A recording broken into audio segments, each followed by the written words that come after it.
Hi, నా పేరు doctor Vijay Madhuri, fertility consultant, 49 fertility centres, Banjara Hills. ఇవాళ టాపిక్ PCOS.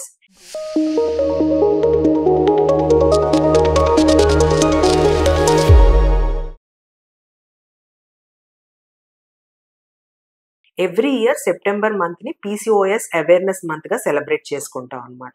యాక్చువల్లీ PCOS అనేది common hormonal condition which is affecting reproductive age group women అనమాట. And దీని వల్ల infertility problems కూడా చాలా ఎక్కువ జరుగుతాయి అనమాట. ఈ PCOS అవేర్నెస్ మంత్ కి కలర్ కోడ్ వచ్చేసి టీల్ కలర్ అనమాట. సో PCOS నార్మల్ గా యంగ్ విమెన్ లోనే ఎక్కువ చూస్తాం, రిప్రొడక్టివ్ ఏజ్ విమెన్ లో చెప్పినట్టు. దానికి సిమ్టమ్స్ ఏంటి అంటే, ఒకటి ఓవ్యులేషన్ ఉండకపోవటం వల్ల ఇర్రెగ్యులర్ పీరియడ్స్ కానీ, డిలేడ్ పీరియడ్స్, చాలా రోజులు పీరియడ్స్ రాకపోవటము, and excess hair growth on the body ఒకటి ఉండటము. కొంతమందికి ఏంటి అంటే హెయిర్ థిన్నింగ్ ఉంటది అనమాట, బాల్డ్నెస్ వచ్చేసేది, ఫీమేల్ బాల్డ్నెస్, ఒబెసిటీ అంటే వెయిట్ గెయిన్ చాలా తొందరగా ఎక్కువ అయిపోవటము, అండ్ ఫర్టిలిటీ ప్రాబ్లమ్స్ కూడా ఉంటాయి. దాంతో పాటు చాలా మందికి మెడ చుట్టూతో బాగా నల్లగా అయిపోవటము, ఇదంతా PCOS. ఎందువల్ల అంటే ఇన్సులిన్ రెసిస్టెన్స్ ఉంటుంది అనమాట PCOD పేషెంట్స్ కి.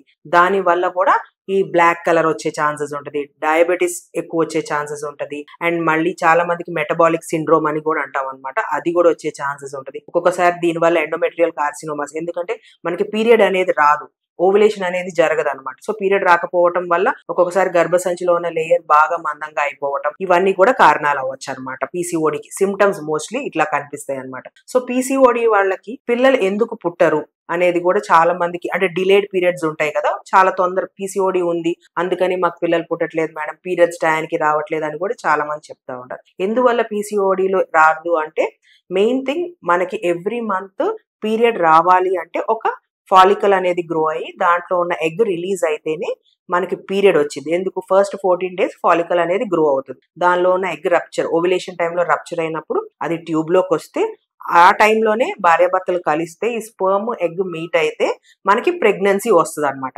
ఇన్ కేస్ ఆ మంత్ స్పర్మ్ ఎగ్ మీట్ అవ్వకపోతే ఆ మంత్ పేషెంట్స్ కి రెగ్యులర్ గా పీరియడ్ వచ్చేస్తుంది అనమాట. అందువల్ల ఎగ్ అనేది వెరీ ఇంపార్టెంట్. ఎందుకు, ఒకటి ప్రెగ్నెన్సీ రావటానికి ఎగ్ కంపల్సరీ కావాలి, అండ్ సేమ్ టైం మనకి పీరియడ్స్ రావడానికి కూడా మనకి ఎగ్ అనేది కంపల్సరీ కావాలి. ఈ PCOD పేషెంట్స్ లో హార్మోనల్స్ ఇంబ్యాలెన్స్ వల్ల ఏమవుతుందంటే, ఈ ఎగ్ అనేది అసలు పెరగదు అనమాట, ఫాలికల్ అనేది పెరగదు, వాళ్ళకి ఎగ్ రాదనమాట, రిలీజ్ అవ్వదు. సో పీరియడ్స్ అనేది డిలే అవుతుంది అనమాట. సో ఇలా ప్రాబ్లమ్స్ ఉన్న వాళ్ళకి మనం కొన్ని లైఫ్ స్టైల్ చేంజెస్ చెప్తాం. ఒకటి, వాళ్ళ డైటరీ చేంజెస్, ఎక్కువగా కార్బోహైడ్రేట్స్ అవన్నిటిని తగ్గించేసి ప్రోటీన్ డైట్ ఎక్కువ తీసుకోవడం, డైలీ ఎక్సర్సైజ్ అనేది వెరీ వెరీ ఇంపార్టెంట్. అండ్ వాళ్ళు ఉన్న వెయిట్ లో ఒక 5 to 10% వెయిట్ అనేది రిడక్షన్ అయితే హార్మోన్ ఇంబ్యాలెన్స్ తగ్గి వాళ్ళకి పీరియడ్స్ రెగ్యులర్ గా వచ్చే ఛాన్సెస్ ఉంటుంది అనమాట.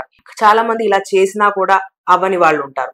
అలాంటప్పుడు మీరు డాక్టర్ ని కన్సల్ట్ చేస్తే వాళ్ళు మీకు ఈ ఫాలికల్ అనేది గ్రో అయ్యి ఓవ్యులేషన్ జరగటానికి సాధ్యపడే మెడికేషన్స్ ఉంటాయి అనమాట, ఫాలికల్ గ్రో అవుతారు. సో అలాంటి మెడికేషన్స్ ఇస్తే మీకు ఎగ్ అనేది గ్రో అయ్యి రిలీజ్ అవుతుంది. ఆ టైంలో భార్య భర్తలు కలిస్తే ప్రెగ్నెన్సీ వచ్చే ఛాన్సెస్ బెటర్ గా ఉంటుంది. ఇంకా కొంతమంది పేషెంట్స్ ఏంటంటే, మనం ఇన్స్పైట్ చాలా టాబ్లెట్స్ ఇస్తున్నా కూడా సింపుల్ గా వాళ్ళు తొందరగా రెస్పాండ్ అవ్వరు అనమాట. సో చాలా ఎక్కువ ఇంబ్యాలెన్స్ ఉండటం వల్ల బాగా రెసిస్టెంట్ ఉంటారనమాట టాబ్లెట్స్.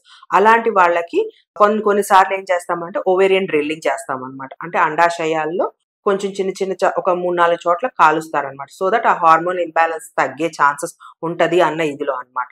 సో ఇది ఒకటి ట్రీట్మెంట్ ఉంటది అనమాట. ఇంకా ఇట్లా చేసిన మళ్ళీ అయినా కూడా టాబ్లెట్స్ ఇచ్చినా కూడా రెస్పాన్స్ రాని వాళ్ళకి మోస్ట్లీ ఒక్కొక్కసారి IVF ట్రీట్మెంట్. IVF లో ఏంటంటే కొంచెం హై డోసేజ్ ఆఫ్ డ్రగ్స్ ఇస్తాం వల్ల వాళ్ళ ఓవరీస్ అనేది బాగా స్టిమ్యులేట్ అయ్యి ఫాలికల్స్ మంచిగా గ్రో అయ్యి ఎగ్స్ వచ్చే ఛాన్సెస్ బెటర్ గా ఉంటాయి అనమాట. సో ఇవి PCOD లో లక్షణాలు, అండ్ దాని ద్వారా మనం ఎంత ట్రీట్మెంట్ ఇస్తే మనకి ప్రెగ్నెన్సీ వచ్చే ఛాన్సెస్ ఇట్లా బెటర్ గా ఉంటాయి అనమాట. సో ఈ PCOS అవేర్నెస్ మంత్ లో అందరూ PCOD గురించి తెలుసుకోండి. దానివల్ల మీకు ఏదైనా ఇర్రెగ్యులర్ పీరియడ్స్ ఉండటం కానీ, ప్రెగ్నెన్సీ రాకపోవటం కానీ జరిగినా దాని గురించి మీరు డైరెక్ట్ గా మా దగ్గరికి రావచ్చు. మీకు ఇంకా డీటెయిల్డ్ గా ఏమేమి చేయగలము, అసలు ఎందువల్ల వచ్చింది, ఇంకా ఏదైనా డైటరీ చేంజెస్, ఇంకా ఏదైనా టాబ్లెట్స్ తీసుకుంటే మీ ఓవ్యులేషన్ అనేది నార్మల్ గా జరుగుతుందా లేదా అనేది చెక్ చేసి మీకు ట్రీట్మెంట్ ఇస్తాం అనమాట. Thank you.